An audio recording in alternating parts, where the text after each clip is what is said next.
đồ chạy như là gà vậy đó. Chốt.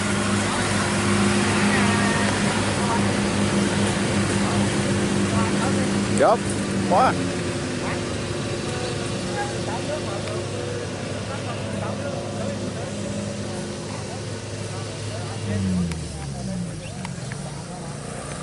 Hồi nãy không chịu dí cù ra.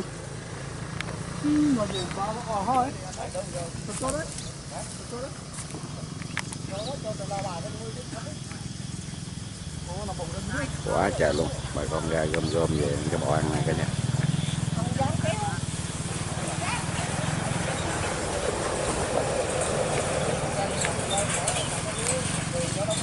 Mọi người con chuột ở trên này. Chụp quá trời chuột, quá trời chuột luôn. Nó bắt được sâu rồi nè. Sâu rồi đó. Dưới này có mồi rồi.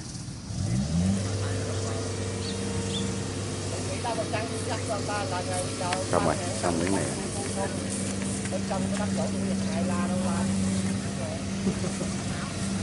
Vô rồi.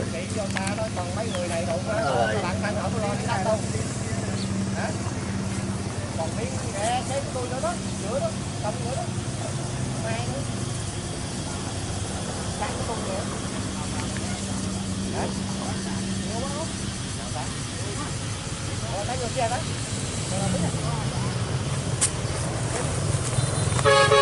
Đua đó, lên mưa, lên mưa, đó. Tới xe gom lúa vô luôn. Wow, có cái đốc đồng khổ quá. Trên là 2-3 ngày của bắt đầu xả dài 10 trăm đeo giờ này không được để rồi cắm giờ nè. Ở sợ xuống nữa nó đầy dốc còn nó sạch lên sao cắt. Còn nghe gom gom quá trời luôn. Quá nhiều luôn.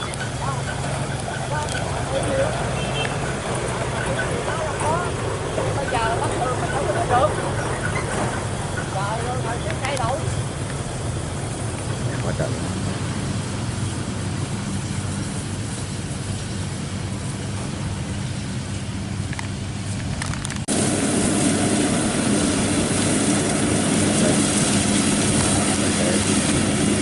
Trời nắng quá nắng luôn. Đổi cho tài xế ngồi trong trên. Cho máy hiền nó bằng thiết nóng hay màu luôn.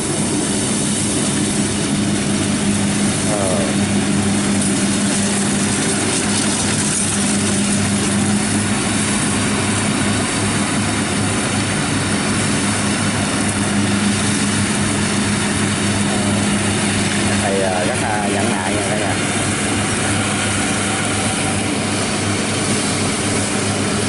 Rất là chậm chạp luôn. Lấy sát bắt luôn. Cái gốc gà là mua hết luôn gốc gà luôn cả nhà, giống như bên Nhật vậy đó.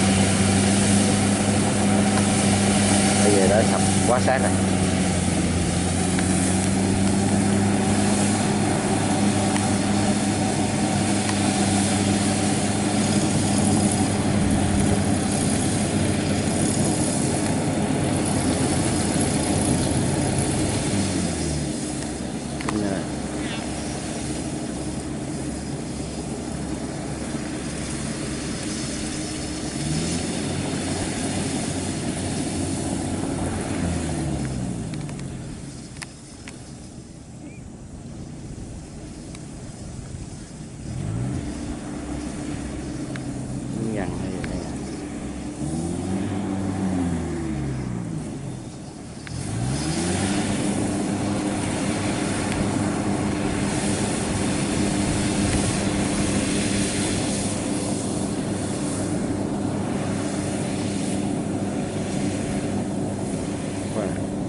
hết luôn.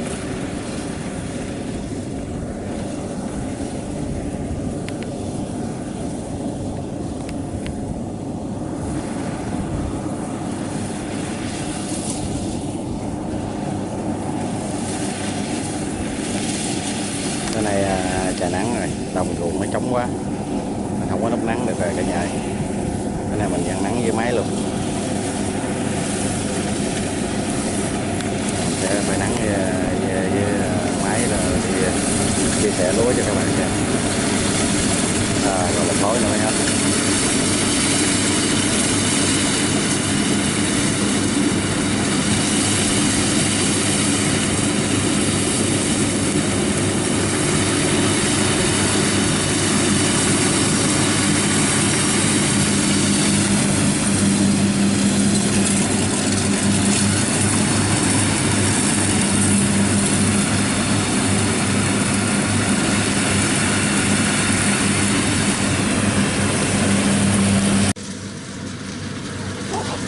Còn ở vùng Chi Lăng này thu hoạch lúa vui quá cả nhà,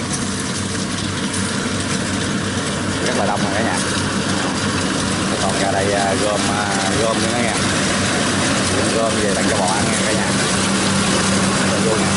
Ồ, nãy để chơi 50 chạy quá trời, quá nhanh luôn.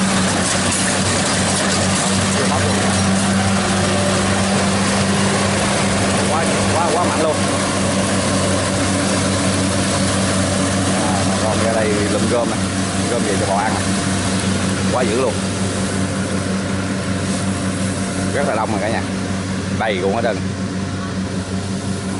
Và con gà này rất là đông. Chuột phải không, phải chuột không gắn mối.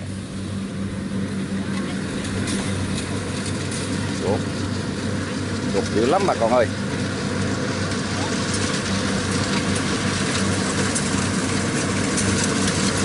Dữ à. Ồ, quá rồi, quá bự rồi, quá bự rồi, chuột quá to rồi, hay quá. Ê, đây nè.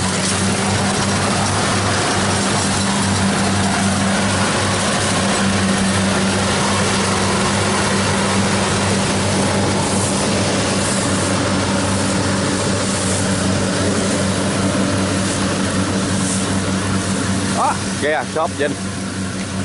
Hay quá.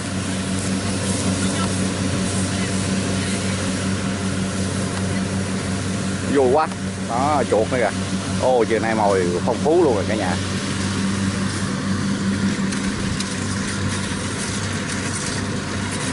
Phong phú mồi luôn. Dư.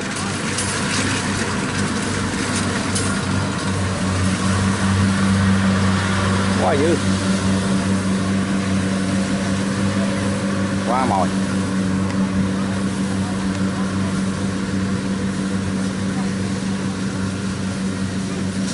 Vui hết biết rồi. Con này thu hoạch lúa rất là vui. Gì chụp nó. Hay da, dính nè.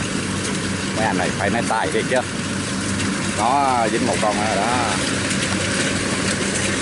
Còn đó, đó, quá hay.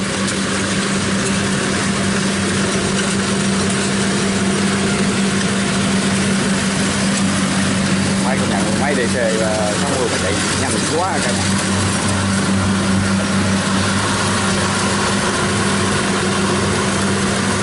Quá nhanh luôn. Nãy anh cắt đất chọc cắt bò chạy chọc gì. Rồi tới qua đây cái đất đứng anh chạy quá trời chạy.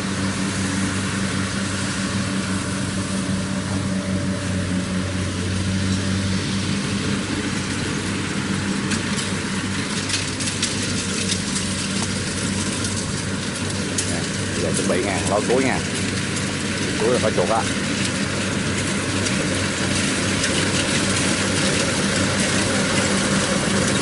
Những chàng trai này quá hay. Để mà con nào phóng ra là dính liền cho anh liền.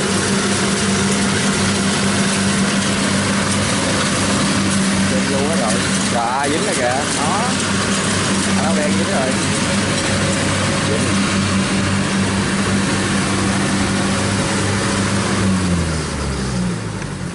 Xong rồi. Trong cái ruộng này. Đó. Chuột chớp. Còn chuột còn trốn dưới này.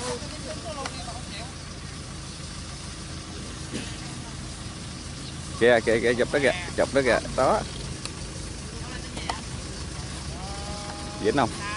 Dính rồi, hay quá. Chụp cơm không cả nhà ơi.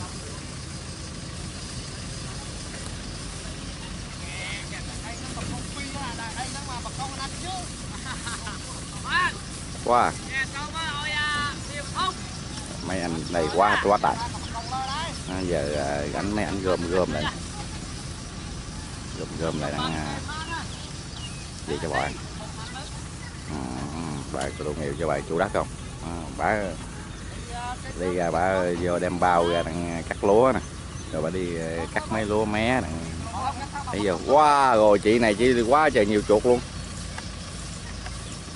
sâu luôn. Chiều về nướng được rồi.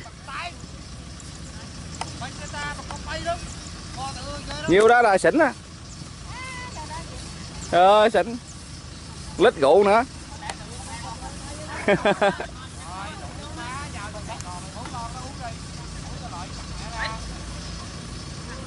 Wow.